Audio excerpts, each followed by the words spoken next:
for sure. But again, fantastic first game there for GNL. That is one hell of a way to start your day, one hell of a way to start your tournament, really, for them. As you know, sometimes you get compound love, and that's okay.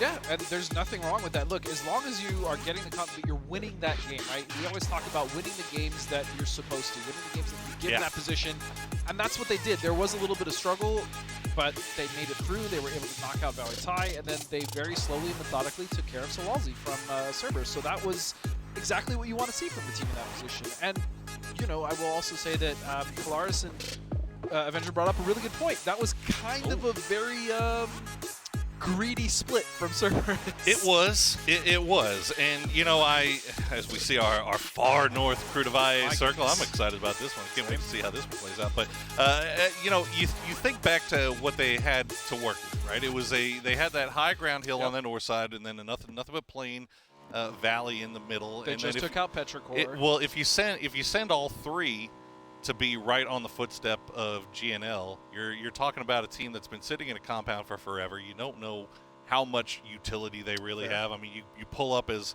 three, you worry about Valley Thai just taking shots at you, forcing you into one spot, and then all of a sudden you're 2 grenades away from being done. So I get the thought process from Cerberus, but maybe they could have used that vehicle that they had to do something more substantial out in the field, you're thinking? Also, Tycon going down as a solo, like because they were initially they were split 2-2, and I really liked that. And then he went off to the side a little bit, and then he got cracked by Kiss. Boy, he sure did. That was it. So, yeah, it's unfortunate when a Dragunov hits you in the head. You will get knocked, especially from that distance. But I like the idea of what they were trying to execute. But, yeah, it got a little out of control, especially when Tycon went down. But and that's the thing too, right? You gotta anticipate the Dragunov, right? Especially because Kicks had just cracked like 3 other people before that, right? So I mean, it wasn't like we were surprised, you know. It's that Dragunov is something fierce to deal with, and especially late game, especially if you've been scrapping, and they had most certainly been scrapping. But Cerberus again. You know, still a great showing though. Exactly. And they did manage to avoid a lot of that early game nonsense going on to the south by playing on that northern side, and then the one big fight that they did have against Petrichor Road, that was pretty clean, impressive. Very clean up really until that impressive. Point. But that again goes to show you, which was another point that they were making on the desk, is that that would normally work in a regional, right? When you are on the global stage, there is no room for mistakes. Every small error, every little thing that you would normally do and you could get away with does not fly here, especially when there's only 12 games to play. Yeah. You cannot underestimate how precise you must play in those situations. No, absolutely. And you know, and that's what makes it so stressful, right? That's what makes it so sick to watch. Exactly. Well, it's 12 games, and you want to be careful, but you also can't be so careful that you just sit back and don't do anything. Too passive. Right? So, which I think is what we saw kind of with Legacy yesterday, and it's something that they've kind of done in the past here with international competition. But let's see some highlights from our boys at TSM. Or D+. Hey, there we go.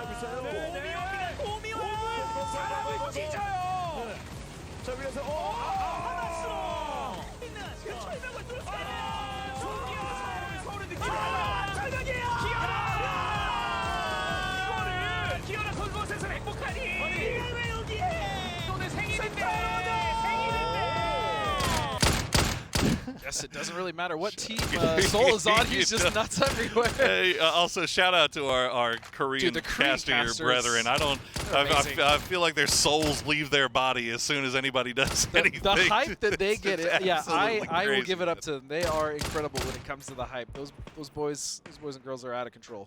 So much fun. Well, what's not fun is if you're D+ Kia and you're trying to make a rotation past a Dragunov wielding HSM, because he is not getting knocks, but boy, is he doing some damage to him. Look how far north some of these teams are rotating. Even Valley Thai is just really up there. I don't know if I can't even remember if I've ever seen a Campo Militar circle ending in comp, like in any region. I don't know if I've ever seen it go that far north. No, we've seen it up, towards Oasis, sure, but I think the closest we've seen is maybe just off to the west, maybe west and slightly southwest. I mean, we've seen Tierra Bronco as well, right? Sure, but sure. Yeah, I don't know if I've ever seen a Campo Militar ending.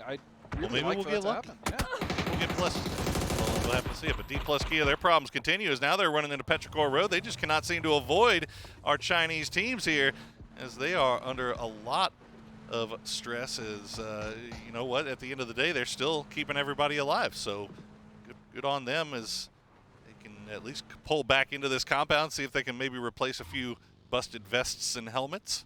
This new Happy here is kind of trying to hold maybe an angle on this road to somewhat take some shots over towards VP, but no, they're actually going to opt to go in just around truck stop. And that's the thing, that's the difficult decision you have to make in the circle. Do you go for a major city like El Azahar, which is essentially in a bowl? Do you go Cruz Divide, where you can get held out from the east side where there's that high ground church? What do you do? Tycon is going to find Code Marco, but it's kind of this is not a normal circle to play, especially on Miramar, right? We're always in the south near Leones, or to the west side near Pozo.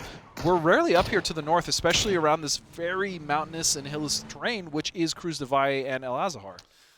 Unfortunate there for Code Marco. My man was trying to skate the bowl, but got a little bit too close to the sun as we check in on TSM now. Yay! Sparking landed the headshot on Bizzler. Things going to be going on with Bestia. Bestia's going to be rolling right back up into Sparking, taking those shots. Be disappointed that he didn't get a knock on the Legacy, but does force them further into the blue. Sparking that road because Luna Galaxy are trying to lock them out. That's a really good nade. That's a beautiful nade. Kurt hits it. Sam Crow erupts into flames, and Future are all down to Frogman, and he...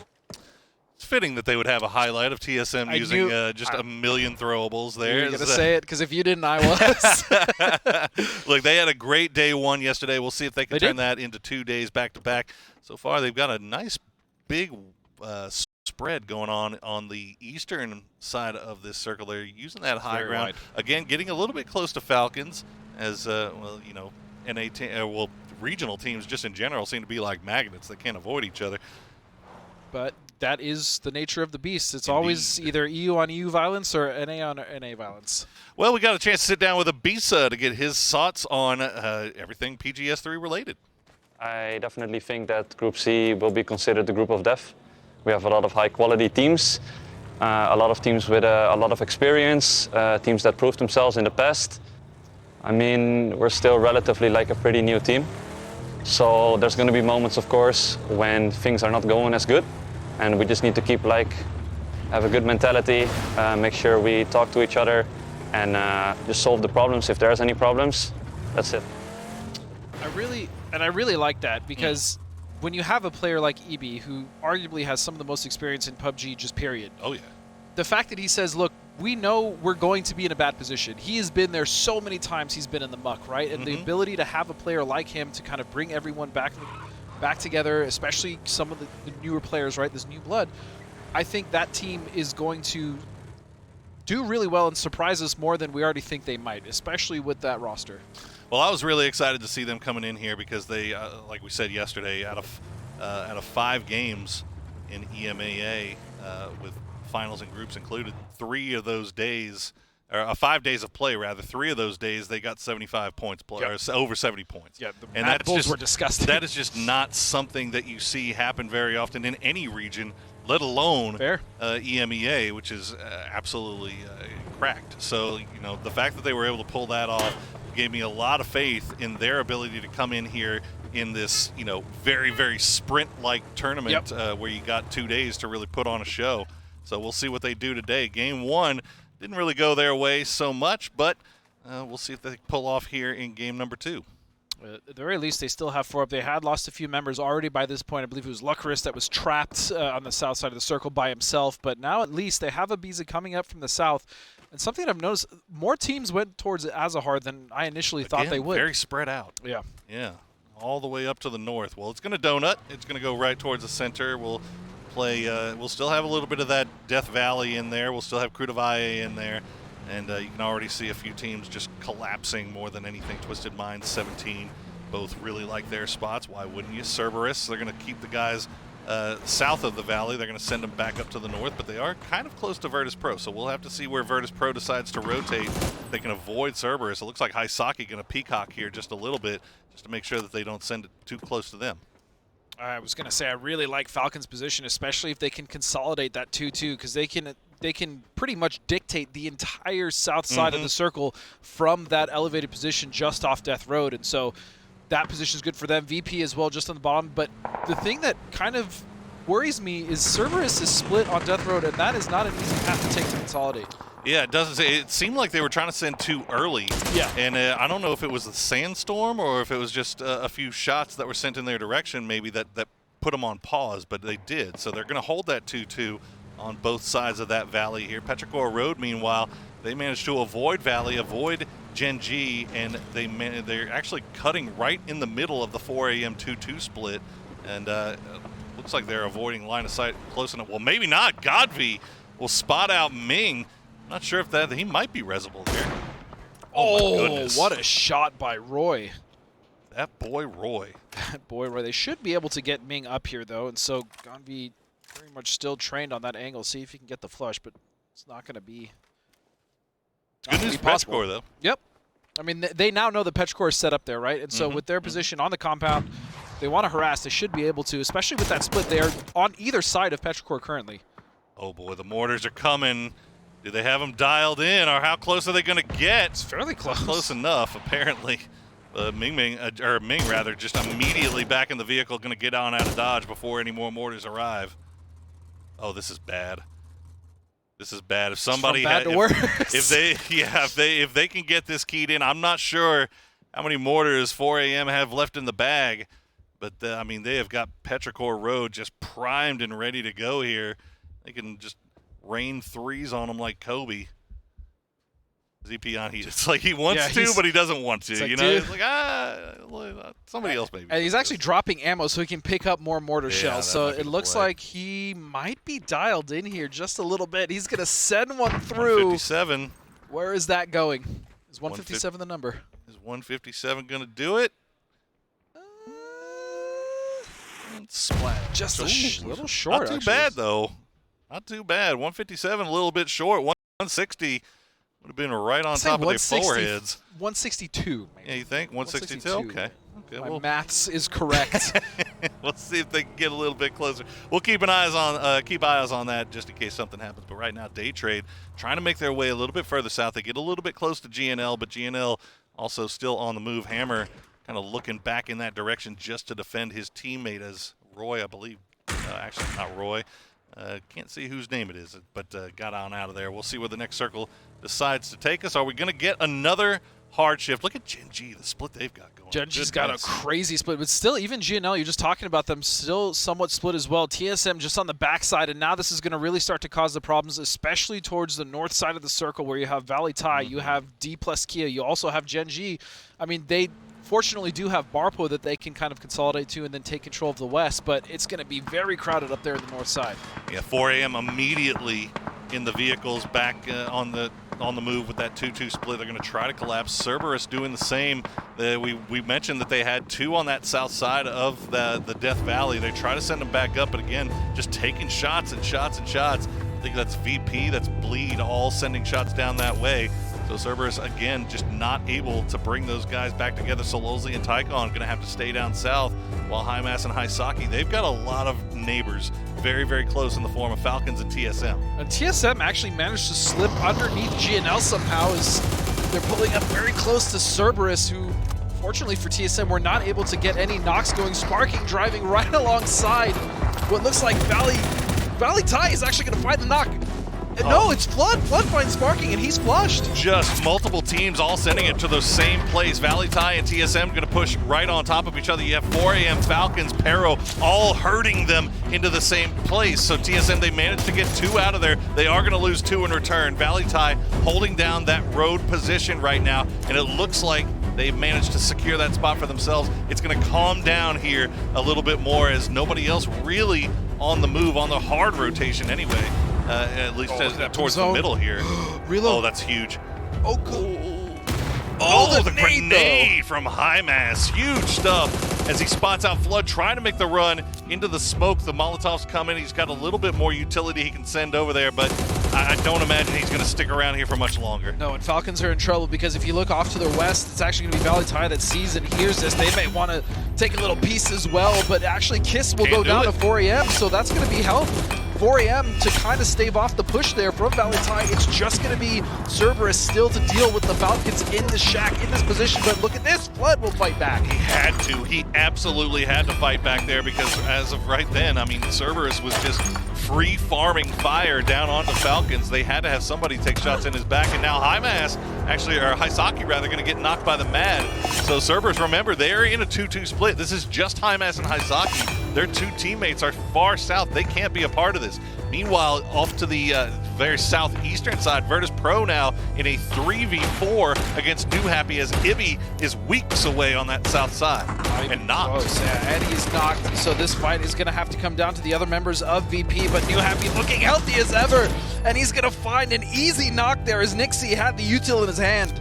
Boy, New Happy has been looking so strong here in the mid-game. They are just death-balling through everyone. Oh, what a shift. There's only one left alive here now for Virtus Pro. It's going to be Quizzy out in the blue. You can see New Happy just staring off in that direction, but I think they may have lost sight of him. That is a huge shift there for Bleed.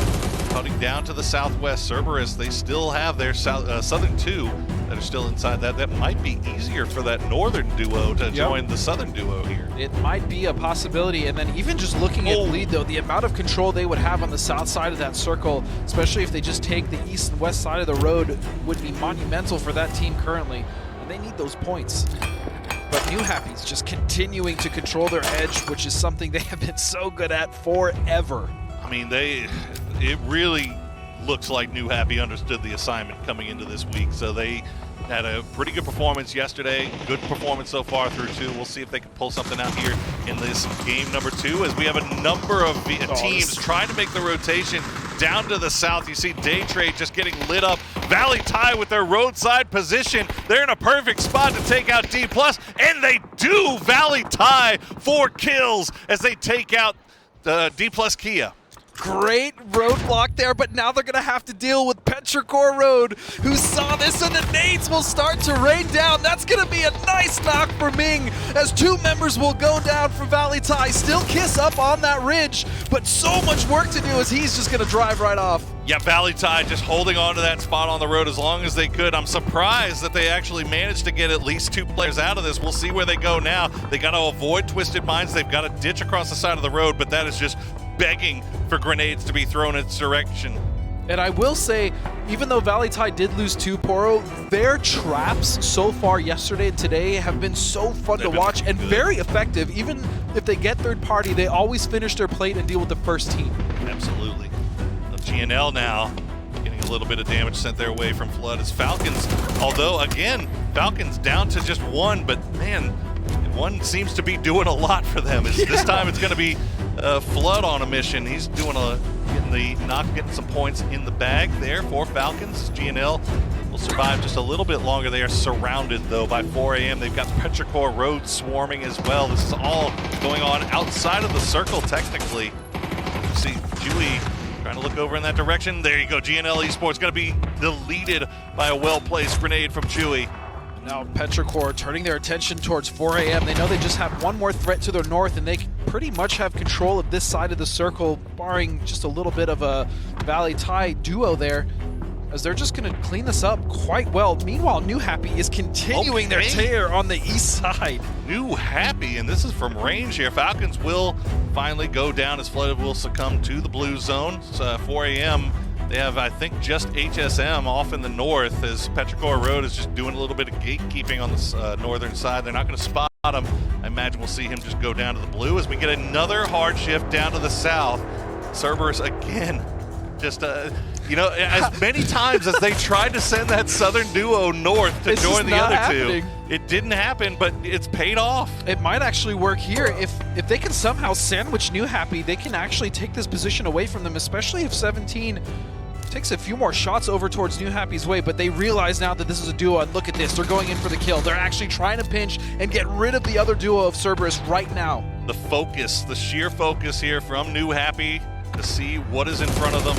Go ahead and push this, try to get it done quickly and turn around and not take too much time. Hymas will go down to the grenade from Longsker.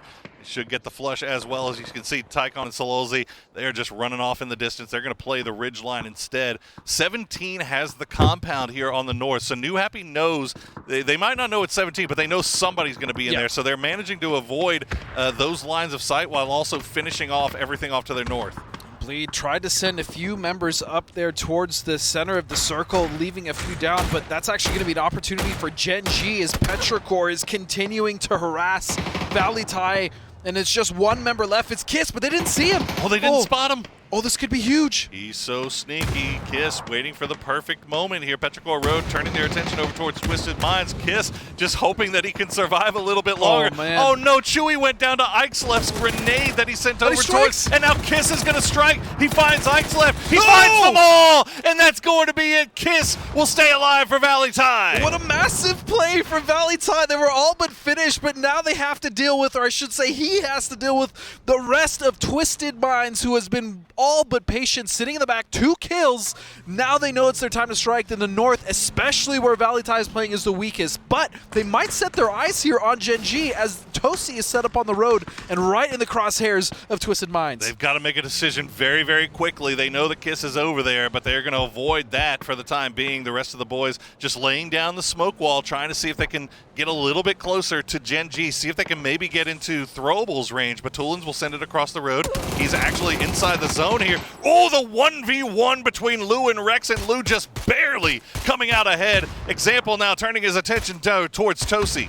This is an awful position. Through the window. As Example is headhunting right now, he will find Adder and Tosi with no difficulty at all. It's just down to one member, Barpo, all the way in the distance, and Example's not even done yet. Another one! Give him 3! The guy is out of his freaking